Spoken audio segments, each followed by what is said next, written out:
এখানে আপনাকে দায়িত্ব নিয়ে বলতে পারি ডায়মন্ড হারবারে আমাদের অভিষেক বন্দ্যোপাধ্যায় 4 লক্ষের বেশি ভোটে জিতবে।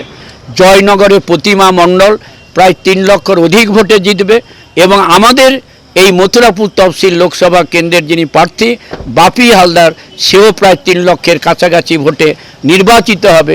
আমি দায়িত্ব নিয়ে আপনাকে বলতে পারি।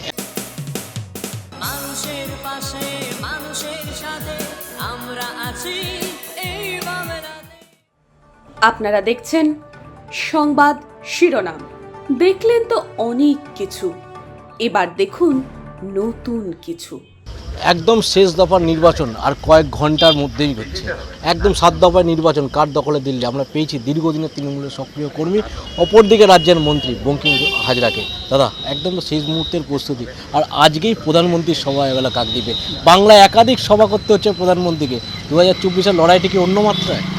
দেখুন, ভারতবর্ষের প্রধানমন্ত্রী যতই বাংলার মাটিতে এসে বক্তব্য রাখুন না কেন, এবারে জেনে রাখুন পশ্চিম বাংলার যে 42টি আসন রয়েছে তাতে আমরা দায়িত্ব নিয়ে বলতে পারি যে পশ্চিম বাংলার 42টি আসন তৃণমূল কংগ্রেস দখল করবে। আর আজকের প্রধানমন্ত্রী এখানে কাকদ্বীপে যে আমাদের স্টেডিয়ামে তিনি এসেছিলেন, ওনাকে এই পর্যন্ত আসতে হয়েছে এবং যে 3টি লোকসভা কেন্দ্রের প্রার্থীর সমর্থনে বক্তব্য উনি উপস্থাপিত করেছেন এবং আমাদের রাজ্য সরকারের বিভিন্ন সমালোচনা করেছেন। কেন্দ্রীয় সরকারের উন্নয়নমূলক কোনো কথা তিনি বলেননি এবং তার নির্বাচনী ইস্তাহারে তিনি আগামী দিনে কি করতে চান সে কথাও তিনি তার বক্তব্যে উপস্থাপিত করেননি।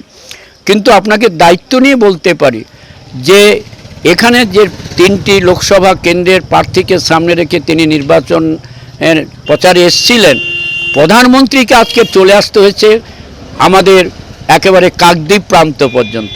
এখানে আপনাকে দায়িত্ব নিয়ে বলতে পারি ডায়মন্ড হারবারে আমাদের অভিষেক বন্দ্যোপাধ্যায় 4 লক্ষের বেশি ভোটে জিতবে। জয়নগরে প্রতিমা মণ্ডল প্রায় 3 লক্ষের অধিক ভোটে জিতবে এবং আমাদের এই মথুরাপুর তফসিল লোকসভা কেন্দ্রের যিনি প্রার্থী বাপি হালদার সেও প্রায় 3 লক্ষের কাছাকাছি ভোটে নির্বাচিত হবে। আমি দায়িত্ব নিয়ে আপনাকে বলতে পারি। 100 দিনের কাজ নিয়ে যেখানে আমরা দিল্লি অবধি সরব হচ্ছিলেন, সেই 100 দিনের কাজের টাকাও রাজ্য সরকারের উদ্যোগে লোকসভা ভোটের আগে ফিরিয়ে দেওয়া হলো। এটা তো আমাদের যখন কেন্দ্রীয় সরকারের কাছে বারবার নিবেদন করে যখন আমরা পেলাম না, তখন সেই জায়গাতে দাঁড়িয়ে বাংলার মুখ্যমন্ত্রী মমতা বন্দ্যোপাধ্যায় তিনি প্রধানমন্ত্রীর সাথে লাস্ট দফায়ও দেখা করেছেন। তিনি তখন বলেছিলেন আমি সচিব পর্যায়ে আলোচনা করে এটাকে আমি শেষ করব, কিন্তু তাও তিনি করেননি।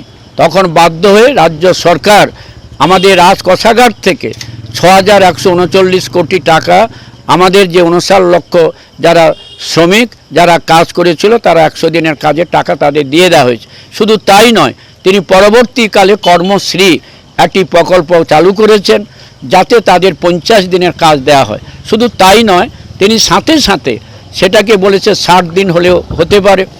আরেকটা তিনি ঘোষণা করেছেন যারা মৎস্যজীবী ভাই বোনেরা, মৎস্যজীবী মানুষরা যারা নদীতে মাছ ধরতে যায় এবং তারা এই 15 এপ্রিল থেকে 14 জুন এই 2 মাস তারা নদীতে মাছ ধরতে যেতে পারে না, কারণ ওই সময় গভীর সমুদ্রে মাছেরা ডিম পাড়ে। সেই জায়গাতে দাঁড়িয়ে তিনি সমুদ্র সাথী প্রকল্প চালু করেছেন এবং জুন মাসে নির্বাচন চলে যাওয়ার পরে সমুদ্র সাথীতে প্রকল্পে যারা নাম নথিভুক্ত করেছে তাদের 5,000, 5,000, 10,000 টাকা দেবে। অর্থাৎ আমাদের মাননীয় মুখ্যমন্ত্রীর গ্যারান্টি 100-এর 100, কিন্তু ভারতবর্ষের প্রধানমন্ত্রীর গ্যারান্টি 0। তিনি আজকে দেশটাকে ভারতবর্ষকে বিদেশের হাতে বিক্রি করে দিতে চাইছেন। আমাদের ভারতবর্ষের যা কিছু সম্পদ তিনি আজকের বেসরকারিকরণ বিলগ্নীকরণ করছেন। দেখেছেন একের পর এক এই যে নির্বাচনী যে বন্ড নিয়ে যে ঘটনা সংগঠিত হয়েছে ভারতবর্ষের রাজনীতির ইতিহাসে, যে 7,000 কোটি টাকা, সেটা আজকের গোটা বিশ্ব আজকের সেখানে তিনি নিন্দিত হচ্ছেন এবং আমরা আশা করি নির্বাচনী বন্ডে কারা কারা টাকা দিয়েছে, যে সমস্ত শিল্পপতিরা যারা আমাদের ভারতীয় ব্যাংক থেকে হাজার হাজার কোটি টাকা নিয়ে তারা বিদেশে পাড়ি দিলেন, যাদের বলেছিলেন সুইস ব্যাংক থেকে টাকা এনে প্রত্যেকের অ্যাকাউন্টে 15 লক্ষ করে টাকা দেবে, তাদের একটাও টাকা দেয়নি। যখন কৃষকের স্বার্থে কৃষকরা লড়াই করছেন তখন সেই জায়গাতে দাঁড়িয়ে কৃষকের স্বার্থে তিনি যে আইন করেছিলেন, কিন্তু সেদিনকার পাঞ্জাব হরিয়ানা সীমান্তে যখন আমাদের সারা ভারতবর্ষের কৃষক সমাজ লড়াই করলেন এবং যারা দাবি করেছিলেন আমাদের শুধু সুতরা মুকুব করে দিন, আমরা আসল টাকাটা দিয়ে দেব, সেদিনকারও কিন্তু বাধ্য হয়েছিল প্রধানমন্ত্রী সেই আইনটাকে প্রত্যাহার করে নিতে। অতএব সেই জায়গাতে দাঁড়িয়ে আজকের দিনে আপনাদের বলতে পারি যে আমাদের পশ্চিম বাংলায় তৃণমূল কংগ্রেস একক সংখ্যাগরিষ্ঠতা নিয়ে আমাদের যেটা লোকসভায় আমরা দিল্লিতে যাব। রাজ্যের মন্ত্রী বলছে জনগণের গর্জন বিরোধীদের বিসর্জন, শুধুমাত্র সময়ের অপেক্ষা। একদিকে যখন মুখ্যমন্ত্রী বলছেন বাংলা কারোর কাছে মাথা নত করবে না, অপরদিকে দলের দীর্ঘদিনের কর্মী এবং রাজ্যের মন্ত্রী তিনিও বলছেন এই জয় শুধুমাত্র সাধারণ মানুষের সমর্থনে সেটাও আসতে চলেছে এবং দিল্লির দরবারে তারা খুব শীঘ্রই চলে যাবে। মানুষের পাশে মানুষের সাথে আমরা আছি এই বাংলাতে। আপনারা দেখছেন সংবাদ শিরোনাম। দেখলেন তো অনেক কিছু, এবার দেখুন নতুন কিছু।